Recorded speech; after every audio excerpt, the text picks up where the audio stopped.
Entonces, como podemos observar aquí, nosotros podemos, por ejemplo, en este frasquito tenemos alrededor de 10 plantas, ¿sí?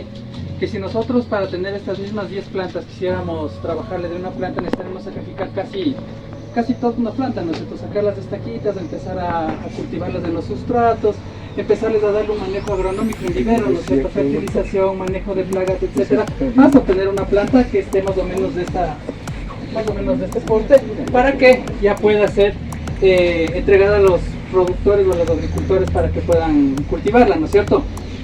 Entonces, vamos a hablar un poco del cultivo in vitro en sí. Como les dije, es una serie de técnicas en las cuales nosotros cogemos de una planta madre, por ejemplo puede ser cualquiera de ellas de acá, y extraemos un pedazo, ¿no es cierto? Nosotros lo llamamos explante, que puede ser una célula, un tejido o un órgano en sí, y lo inducimos a crecer en un medio de cultivo artificial, que si ven esta como gelatina que está aquí, si es un medio de cultivo, vamos a hablar un poquito de esos medios. Y también tiene que crecer en condiciones de asepsia, ¿sí? Porque ese medio es nutritivo para que crezcan las plantas, pero también aquí crecen microorganismos como hongos y bacterias. Entonces nosotros lo que no queremos es que crezcan estos microorganismos, pero que sí prospere la planta. De temperatura, porque nosotros le damos una temperatura homogénea. De luminosidad, porque nosotros en los cuartos de cultivo mantenemos luminosidades de fotoperiodos de 16 horas luz con 8 de oscuridad. Y también manejamos las humedades relativas, ¿sí? Todo esto se maneja en un laboratorio, en unas condiciones especiales, y las plantas crecen en cuartos de cultivo. ¿Cuál es la ventaja que les dije? Por ejemplo, qué sé yo, para tener unas 1000 plantas necesitaría una infraestructura grande, un vivero bastante amplio, ¿no es cierto?, para obtener estas 1000 plantas, pero en cambio yo con cultivo de tejidos puedo tener las mismas 1000 plantas cultivadas en un espacio mucho menor, en unas 4 estanterías. Pues en una estantería de 4 pisos podría tener más de 1000 plantas sin ningún problema, ¿sí? Esa es la ventaja. ¿Cuál sería la desventaja del cultivo in vitro si le ponemos entre comillas ahí como desventaja? Es que mano de obra especializada, no puede manejar cualquier persona, ¿sí? Necesita un técnico.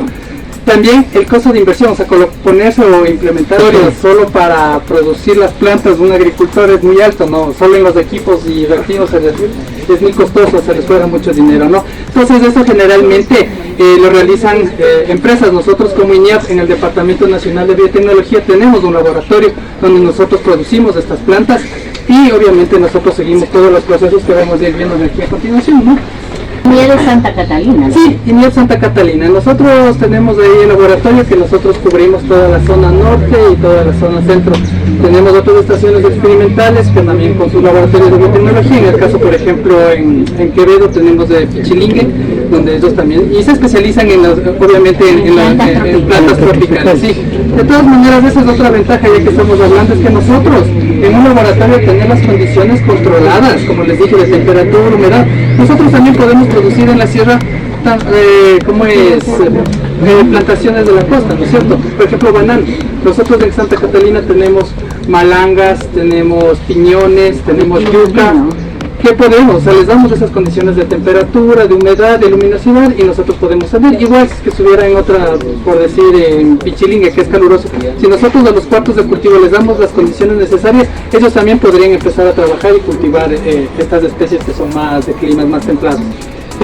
Bueno, pero entonces, ¿cómo empieza este proceso? Bueno, hablamos un poco de las ventajas y un poco de las desventajas, ¿no? Que tenemos en la parte de cultivo de tejidos. Entonces, un poco acá para allá. Nosotros necesitamos una planta madre, una planta donante, ¿no es cierto? Hablamos de que el cultivo necesitamos una planta, la planta de entrada no debe tener problemas fitosanitarios, ¿no? Debe ser una planta sana, bien nutrida, con un buen vigor, ¿no? Una vez que la planta, nosotros tenemos las características necesarias, le damos unos tratamientos fitosanitarios para que obviamente la carga microbiana llegue lo menor posible al laboratorio. Y lo que nosotros escogemos, lo que no, vamos a cortar la tuya.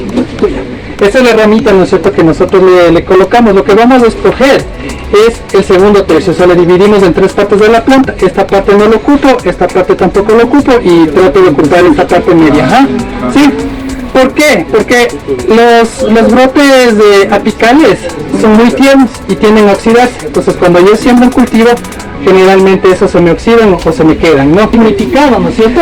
Y también tiende a oxidarse, ¿sí? Es un cultivo viejo, es un cultivo que es una zona de la planta, más bien dicho, que es más vieja y que tiende a oxidarse. Entonces la parte idónea es justamente esta, ¿no? Y aquí podemos observar, estas son las yemitas laterales que futuramente prosperarán en una planta, y yo lo vi por aquí, miren. ¿Sí ven? Entonces una vez que cultivamos, o se me quedan, ¿no? Pesar a crecer, ¿ya? Pero ¿cómo crecen? ¿No es cierto? Vemos que está aquí en un medio de cultivo que íbamos a hablar. Y este medio de cultivo, ¿cómo lo desarrollamos? O sea, a veces decimos, nosotros nos inventamos todo para... Y no es mentira. Nosotros observamos mucho la naturaleza. Nosotros ya aquí, el ingeniero William, ya los técnicos que me antecedieron, le dieron la parte nutricional, fisiológica, ¿no? Todo lo que sucede en campo, nosotros lo que hacemos es llevarle a nivel de laboratorio, ¿sí? Entonces nosotros aquí lo que le proveemos es de nutrientes, macro y micronutrientes, ¿sí? Generalmente utilizamos aquí uno que se llama que es un medio de cultivo específico para leñosas, ¿sí? Que tiene una composición de macro y micronutrientes específica para leñosas, y en ese medio le hacemos que se desarrolle. Aparte hablábamos de las fitohormonas, ¿no es cierto? Nosotros para ciertos procesos que se ven en la planta necesitamos fitohormonas. De las fitohormonas tenemos citoquininas, auxinas y valerinas, ¿no? Y cada una tiene una parte una señalización a la planta para que haga algo, ¿cierto? Es como que le dice, ahora te toca hacer esto. Es más o menos como cuando nosotros pasamos de la niñez a la adultez, ¿no es cierto? En nuestro cuerpo, ¿qué pasa? Hay una secreción de hormonas que... Estas no tienen así como decir una estructura así que secrete hormonas, pero sí tiene zonas muy específicas donde producen estas fitohormonas, ¿no es cierto? Por ejemplo, son en la parte apical o en las raíces también tienen. Entonces nosotros lo que hacemos es adicionarles y les damos esas señales, ¿no es cierto? Entonces, por ejemplo, cuando aplicamos una citoquinina, lo que estamos diciéndole a ella es que empiece la brotación, que introduzca brotes, ¿sí?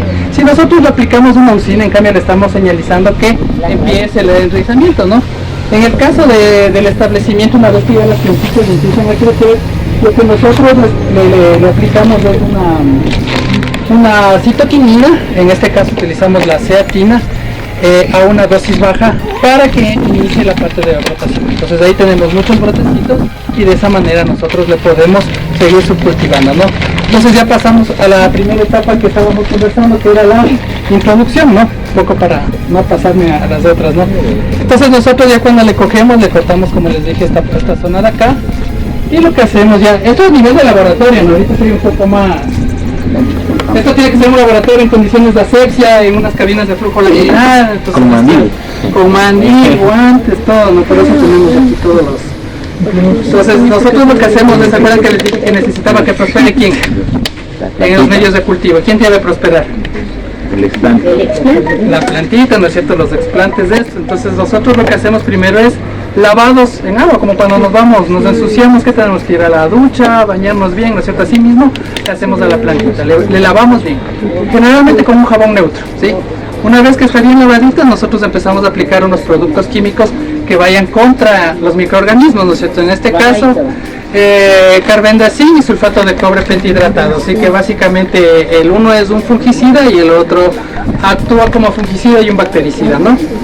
Eso se le coloca en unas dosis recomendadas y lo que hacemos es unas agitaciones por un tiempo determinado, ¿sí? Una vez que sale de eso, nosotros lo que hacemos es aplicarle alcohol, ¿sí? Este es el cloro, ¿dónde está el alcohol del 70, ¿sí? Y se le hace también el alcohol. Generalmente lo que elimina son bacterias, pero no hongos, ¿sí? Entonces para los hongos, en cambio también utilizamos el cloro, 70%. Entonces, una vez que está desinfectado, nosotros lo que hacemos es hacer ya los microesquejes, ¿no es cierto? Y entonces en un laboratorio, Hasta cloruro de mercurio me ha tocado. sí, y verán, ya no estamos utilizando el cloruro de mercurio por igual, el cloruro de mercurio es muy tóxico. El cloruro de sodio es muy tóxico, entonces ya se le está dejando, porque usted dice es al 1%, pero por ejemplo yo que estoy trabajando a diario con eso es del 1% el día, mañana, pasado mañana, yo me expongo a mercurio, entonces a veces, y de hecho el cloruro de mercurio es muy buen desinfectante, pero en cambio perjudica la salud del operario, entonces ahí toca hacer. Entonces, por ejemplo, el hipoclorito es un poco menos efectivo, pero no tiene ese riesgo a la salud humana. Entonces también hay que ser un poco conscientes con las personas que trabajamos en los laboratorios y tratar de utilizar los reactivos químicos que sean lo menos perjudiciales para el operario, ¿sí? Entonces lo que hacemos, bueno, lo que hacemos es ya cortarle, como les dije, así, y sacamos esta microestaquita, ¿sí? Y esto básicamente se siembra. Aquí está la yemita, que es la que va a crecer como una plantita, y es lo que estábamos observando aquí. Miren, ¿sí? Y se va desarrollando la plantita. Ya acá hay uno más grande, miren, aquí ya pueden ver cómo ya la planta se desarrolló. Una vez que la planta se desarrolló, nosotros lo que se llamamos eso ya es micropropagación. O sea, cortamos, y lo que hicimos aquí en la planta grande, empezamos a hacer ya aquí en la planta pequeñita. Entre cada y la otra. Ahora no hemos tenido problema y hemos trabajado hasta 10 generaciones y no Porque en banano más de 8, ¿no? no, es que banana tiene otro problema ya. Yo de hecho en banana estaba fuerte. Va a depender mucho de la planta. ¿Qué pasa cuando hacemos muchas micropropagaciones? Hay un efecto que se llama variación somaclonal, o sea, quiere decir que empieza la planta a tener ciertas mutaciones y generalmente son en perjuicio, o sea, son malas, no son buenas. Entonces, no, la planta es muy estable, sí.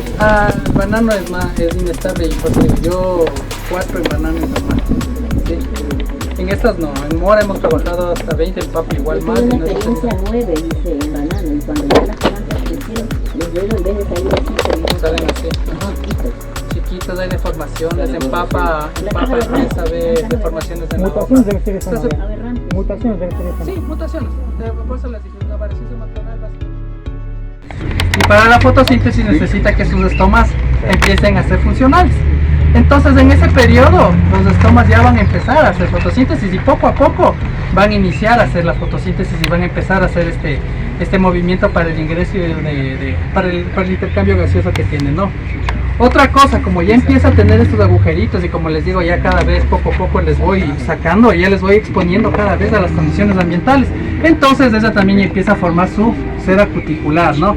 Y entonces cuando ya las plantas están en este estado, así, ya están, miren, este es un resultado de esto, ya están las plantas prácticamente adaptadas, ¿no? Yo les llamo a esta fase preadaptación aún. ¿Por qué? Porque esto yo no puedo entregarle a usted y decirle, bueno, ya vaya y siembre, ¿no? Sino que él necesita ya estos estados más de que ya le pongan en un sustrato, ya le den ya un manejo de vivero, ya con fertilización, ya parte sí, para que la planta ya llegue en cambio a este estado ya mucho más grande y ahí sí ya pueda salir a las bolsas o ya a la parte de manejo. No sé si tienen alguna pregunta. La parte in vitro, muchas veces a las personas que tienen experiencia no le es difícil, pero crucial, muy crucial es la parte de in vitro a in vivo. Claro. Las orquídeas. Sí, esa fase es crítica, Es sí, muy porque crítica, se puede perder todo. porque nosotros podemos ser exitosos en la parte in vitro, y como vimos a veces vemos, por ejemplo, la diapositiva que mostró el ingeniero que me antecedió. Si vieron ese cuarto que estaba de nitro de plantas, eso podemos tener millones de plantas. Pero si nosotros no manejamos bien esta otra parte, ¿no? De manejar bien los sustratos, de manejar bien la aclimatación, la sombra, etcétera, todo lo que hicimos acá se pierde acá, ¿sí? Y eso es. Y yo no sé, yo diría que hasta el carácter de la persona, ¿será que influye en... Yo creo que sí. Bueno, yo he visto eso más con la mora, yo que trabajo con planta in vitro, o sea, hay personas que hacen todo, pero justo se le vino creo que de marqueño y no le prende la mano. Es la mala vibra, no sé qué. Se pasa a decir la mano, ¿Cuánto le está utilizando usted? 0.5 por litro, ¿no? ppm. ¿De qué cosa? Cetina es una cita química. Sí, pero 0.5 Sí, es bien bajito. por litro. Por litro, sí. Pero las tesis dicen hasta 3 miligramos. No, hay que tener mucho cuidado. Las concentraciones hormonales deben ser bajas, o sea, Es que se convierten en herbicidas. claro, o sea, hay que tener mucho cuidado. Generalmente las hormonas o los reguladores de crecimiento se utilizan en dosis bajitas. ¿Ya? Dosis de 3 para mí es una dosis muy alta y más bien genera efectos que pueden ser, por ejemplo, una casogénesis o puede generar ya la muerte en sí de la planta porque le estamos intoxicando. O sea, Y es ustedes lo han mismo. trabajado con